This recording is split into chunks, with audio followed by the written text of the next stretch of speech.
আশরাফুল মাকলুকাত কিন্তু শুধু পুরুষরা না, নারীরাও। তো যতদিন পর্যন্ত আশরাফুল তো দূরে থাক, মাকলুকাত বলেও আপনারা নারীদেরকে হিসাব করা শুরু না করবেন, ততদিন পর্যন্ত কিন্তু আপনারাও খুব একটা আশরাফ হয়ে উঠতে পারছেন না। গাড়ির একটা চাকা খুলে নিলে গাড়িটা আসলে বেশি দূর যেতে পারে না। যদি আপনারা সত্যিই চান যে বাংলাদেশি পুরুষদের মর্যাদা বাড়ুক, বাংলাদেশি পুরুষদেরকে বাংলাদেশি নারীরা সম্মানের চোখে দেখুক, নিরাপত্তার জায়গা থেকে তাদেরকে হুমকি মনে না করুক, তাহলে আপনাদেরকেও আমাদের সহনাগরিক ভাবা শুরু করতে হবে। বাংলাদেশের মেয়েদের উপবৃত্তি দেওয়া, বাংলাদেশের মেয়েদের বাল্যবিবাহ বিরোধী আইন তৈরি করা, ধর্ষণের বিরুদ্ধে আইন তৈরি করা, রাষ্ট্রীয়ভাবে যাই করা হোক না কেন, বাংলাদেশে বর্তমানে নারীর প্রতি যে সমস্ত সহিংসতা চলছে এগুলো সামাজিক সমস্যা। নারী রাজনীতিবিদদের কিংবা নারী অ্যাক্টিভিস্টদের সবচাইতে বড় চ্যালেঞ্জের জায়গাটা থাকে অডিয়েন্স। মেয়েদের কথা শোনার জন্য অডিয়েন্স পাওয়া যায় না। মেয়েদের কথা, মেয়েদের সমস্যা, মেয়েদের দাবি দেওয়া এগুলো সবসময় হয়ে থাকে সেকেন্ড প্রায়োরিটি, সেকেন্ড ইস্যু।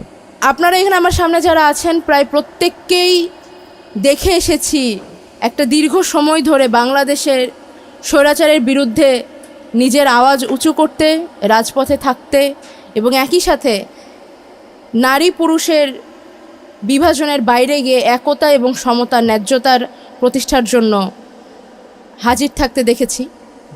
এজন্য আজকের এই আয়োজনের জন্য আপনাদের সাথে বেটার অডিয়েন্স আসলে পাওয়া যেত না। সেই জন্যই বলছি যে আমরা মুখে ঠিকই বলি নারী বা বাংলাদেশে বর্তমানে আমাদের নারী শিক্ষার হারও অনেকটা বেশি, কিন্তু নারী শিক্ষার হার বৃদ্ধির সাথে সাথে দেখুন একই সাথে কিন্তু বাল্যবিবাহের হারটা কিন্তু কমছে না। এখনো যৌতুকের জন্য সহিংসতা কমছে না। বলতে অবাক লাগে, কিন্তু এখনো গৃহবধূদের পুড়িয়ে মারার ঘটনা কিন্তু খুব একটা কম না।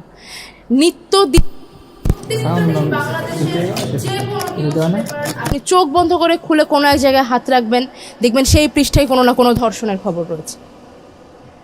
আসলে আমাদের এই পর্যায়ে দাঁড়িয়ে প্রশংসা বাক্য বলার মতো বেশি কিছু নেই। আমরা খুব একটা এগিয়ে গেছি এমনও না, বরং যেখানে পৃথিবী এগিয়ে যাচ্ছে এই সমস্ত বিভেদ ভুলে ন্যায্যতার পথে, সেখানে আমাদেরকে এখনও পুরনো সমস্যাগুলো সমাধান করে উঠতে হিমশিম খেতে হচ্ছে।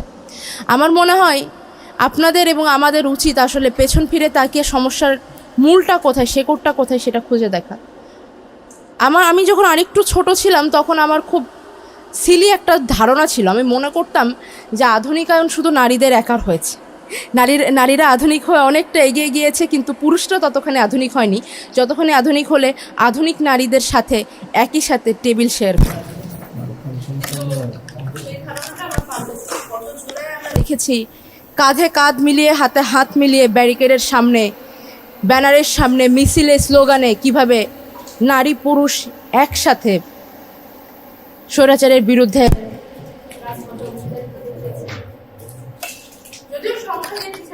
না, কিন্তু আমরা সেই আমাদের মহান মুক্তিযুদ্ধ থেকে শুরু করে এ পর্যন্ত প্রত্যেকটি আন্দোলনেই নারীদের অংশগ্রহণ দেখেছি, নারীদের শহীদ হতে দেখেছি, নারীদের বীরাঙ্গনা হতে দেখেছি। কিন্তু আজ পর্যন্ত নারীদের পুরো জার্নিটা এসে থেকে যায় অ্যাকনলেজমেন্টের, রেকগনিশনের। নারীদের স্বীকৃতি পাওয়ার জার্নিটাই এখন পর্যন্ত শেষ হলো না। কবে স্বীকৃতি আসবে আর কবে তারপরে ন্যায্যতা স্থাপন হবে?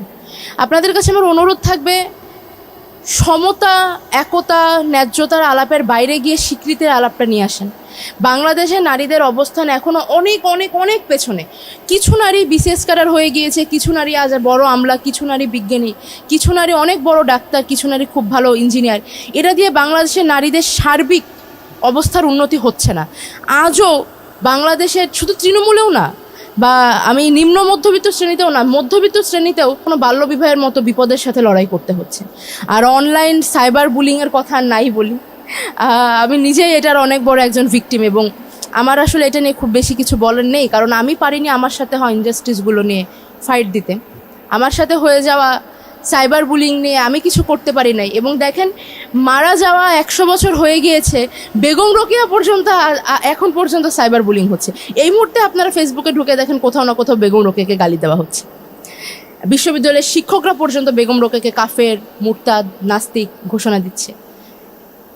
যেখানে আসলে ধর্মীয় দৃষ্টিকোণ থেকে যদি বলি, তো কার মনে কতটুকু ঈমান আছে এটা যাচাই করার ক্ষমতা তো আল্লাহ আসলে মানুষের হাতে দিয়ে দেয়নি।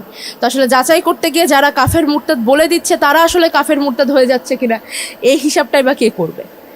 আমি আপনাদের কাছে অনুরোধ করব, নিজের বন্ধুদের, নিজের বড় ভাইয়ের, নিজের ছোট ভাইয়ের,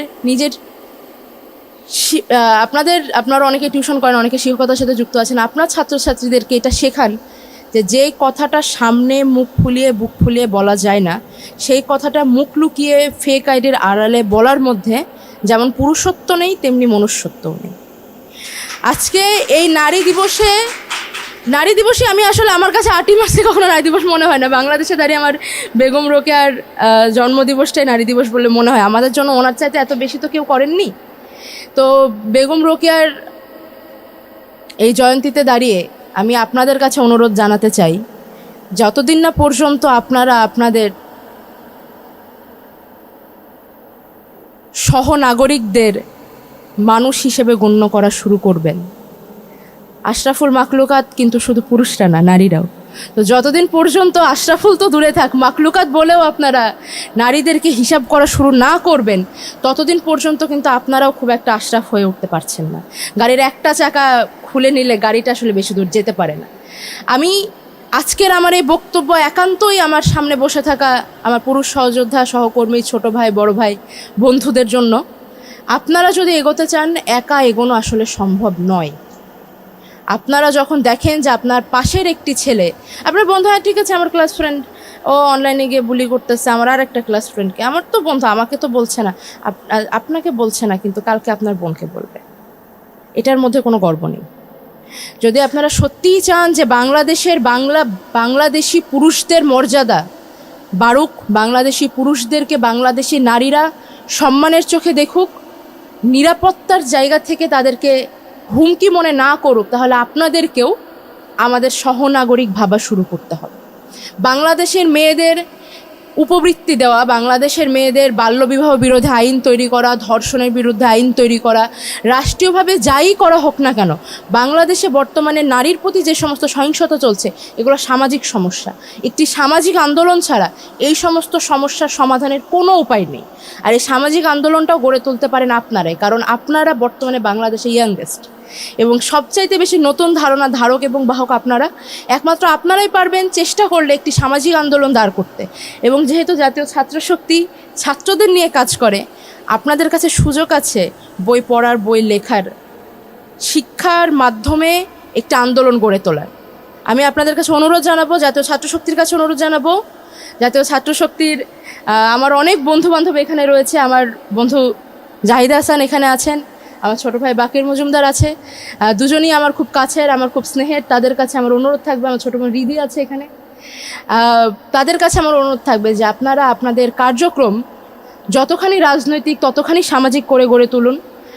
আপনাদের অগ্রজরা যেটা করতে পারেনি সেটা আপনাদের হাত দিয়ে হোক, আমরা আপনাদের দেখে গর্ববোধ করব। আর একই সাথে অনুরোধ থাকবে ওইটাই যে বাংলাদেশে নারীর মর্যাদা নিয়ে আমরা যে বড় বড় বুলি দিই, বড় বড় আলাপ দিই, আসলে এগুলো দেওয়ার জায়গা আমাদের নেই। আমাদের জন্য নারী স্বাধীনতার আলাপ দেওয়া, নারী অধিকারের আলাপ দেওয়া ছেঁড়া কাঁথায় শুয়ে লাখ টাকার স্বপ্ন দেখার মতো। কারণ নারীদেরকে এখন পর্যন্ত আমরা নাগরিক হিসেবে সমান মর্যাদাটা এনে দিতে পারিনি। খুবই সাধারণ, খুবই বেসিক, খুবই মৌলিক অধিকারটা এখন পর্যন্ত আমাদের আদায় হয়নি। আপনাদেরকে আমরা সহযোদ্ধা হিসেবে পাশে চাই। আমাদের জন্য আপনাদের করা যাবতীয় দায় দায়িত্বের কৃতিত্ব এবং কৃতজ্ঞতা সমেত আপনাদেরকে আমরা পাশে চাই এবং সেখান থেকে আপনাদের প্রতি দাবি রাখি, মেয়েদের জার্নিটা আপনারা সহজ করুন, ভাইয়ের মতো, বন্ধুর মতো পাশে থাকুন। আমি বিশ্বাস করি যে একদিনে হবে না, কিন্তু একদিন না একদিন ঠিকই হবে। ধন্যবাদ সকলকে।